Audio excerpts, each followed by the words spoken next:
Oh, thank you very much, Dr. Jiang. And let me share my screen. And this is, I hope you can see my screen. And I'd like to speak to the same issues, the same questions you've raised about emergency management versus risk management, or disaster management, or crisis management. I think it's good to begin. I often like to begin by defining terms. So if we go to a well-known and accepted dictionary, it defines risk as the possibility of something bad happening. There's no such thing as good risk. It's always the possibility of a negative outcome. An emergency is something dangerous, bad, that happens suddenly or unexpectedly and needs fast action. And management is the control and organization of something. So what we immediately see here is a difference between risk and emergency. Risk is the possibility, and there's no time element involved here. It's simply at any time it's the possibility. Whereas for an emergency, it happens suddenly or unexpectedly. So then if we take that wheel or cycle of prevention, mitigation, preparedness, response, and recovery, that, as you pointed out, is shared in discussions of emergency management or risk management or crisis management. We can say that risk has no time implied, so it is chronic. It is always, the management of risk is always occurring. So it encompasses the entire process. Whereas emergency, which happens after preparedness and before response, that's when the disaster or the crisis occurs, happens suddenly. And emergency management, therefore, involves primarily the preparedness for the disaster, the response, and the recovery. And that is the distinction I would make between the two terms. And I agree with you that they are overlapping. The word emergency management is quite elastic. And some emergency managers would stretch it to include prevention and mitigation. But as you pointed out, the United States, Russian, Chinese, and other governments all have ministries or agencies of emergency management, which means that they see the management of the emergency or the crisis as a function of government, because that event, the disaster, exceeds the resources of the impacted persons. They don't have ministries of risk management because that is something that is the job of every entity, every person, every company, every school, every hospital, to manage their risk over the long term. So I think that in reality, that is the distinction between these two. It's the element of time. And I will say that in looking at the meanings of the words and so on, I'm doing a semantic analysis, that is the meaning of the language. And it's the semantics of the English language. And other cultures, which of course have other languages, may have other meanings. They do see the world differently. And it's possible that in some other cultures, the idea of risk and emergency are somewhat more mingled than the English language would show, the distinction in the English language. But this is, I think, this distinction of time associated with emergency and ongoing associated with risk actually is generally accepted in the Russian culture, and we see that in the name of their agency, the Chinese culture, we see that in the name of their agency, and in many other places. So now let's look at just the progress of society.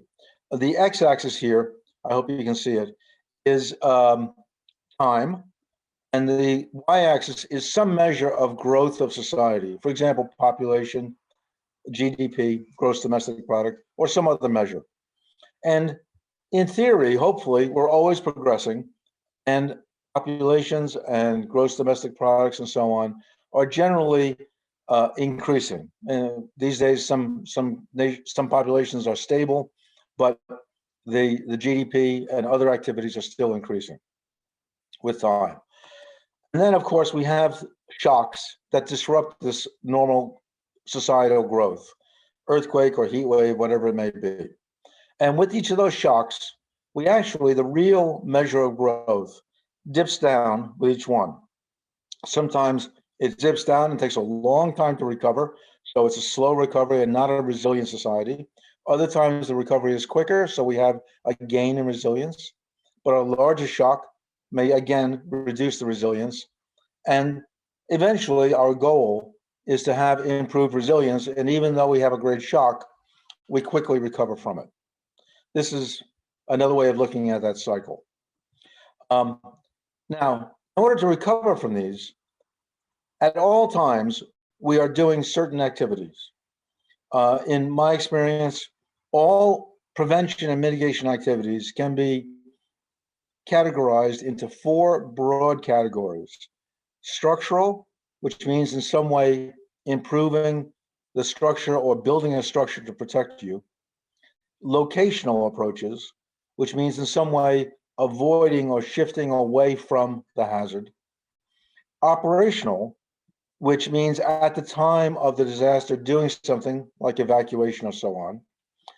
And lastly, risk transfer, which some people see as only insurance, but there are other dimensions to risk transfer. So before an event, we might have structural approaches, land use, locational or land zoning approaches. We have planning for emergencies. We have emergency exercises, emergency drills and exercises, like every year on September the 1st in Japan. And insurance companies are always underwriting against the risk. During the emergency phase, we have search and rescue, crisis management, repairing of structures. The insurance industry is hit with claims, and all of these things are leading to the recovery. Then we go back to, again, structural and locational approaches, and still preparing for the next disaster, and so on. So we repeat the cycle. The items in black are parts of risk management that are not parts of emergency management. The items in red are the items that I would categorize as part of emergency management. And some of these occur, many of these, of course, occur during the emergency phase, but some of them occur on an ongoing basis. So risk management is ongoing, and the emergency management is mostly happening sometimes during the emergency. So those 4 methods I outlined: structural, locational, operational, and risk transfer.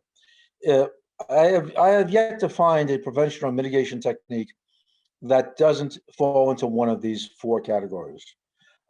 If you say educational, well, you educate about structural approaches, about locational approaches, about operational, or about risk transfer. And if we look at some of the more common hazards of earthquake, flood, and wind, this illustrates those. For earthquake, we brace buildings. For flood, the structural approach would be building a dam or a levee. For wind, it would be providing stronger cladding to the building, better roofing, and so on. Locational, for an earthquake, we avoid areas of poor soils and liquefaction. For flood, we don't build in the flood zone. For wind, we avoid coastal areas where the winds are higher. Operational is typically a combination of structural and locational, such as a structural approach would be sandbagging against the flood, or temporary housing. And a locational approach would be evacuation, getting the people, avoiding the flood. And risk transfer is going on, mostly insurance, but for example, repurposing a building or floodway is a form of risk transfer. So this is risk management. It's ongoing all the time. And then we have emergency management reaching its peak in the operational phase. So the question that was put to us was how to interpret emergency management within an IDRiM society. And on the left here, we see all the different aspects of an IDRiM society and the risk management aspects, the operational, the strategic, and so on. So let's look at that. Society has many facets. our health, our housing, education, communications, transportation, material production, leisure, the arts, religion, our beliefs, and so on, all of these aspects. And risk management is always going on across all of these all of the time, or should be, hopefully, is going on in different ways, each of these aspects, but all the time. The x-axis here is time. The disaster occurs, and when the disaster occurs at a particular time, again, the emergency management phase reaches its peak at that time. We build up to it, and then we draw down afterwards. So that is the way I see this question of the distinction. Emergency management is subsumed and within and part of risk management. Reasonable people can reasonably disagree, I would allow. With that, I'll stop here, and thank you very much.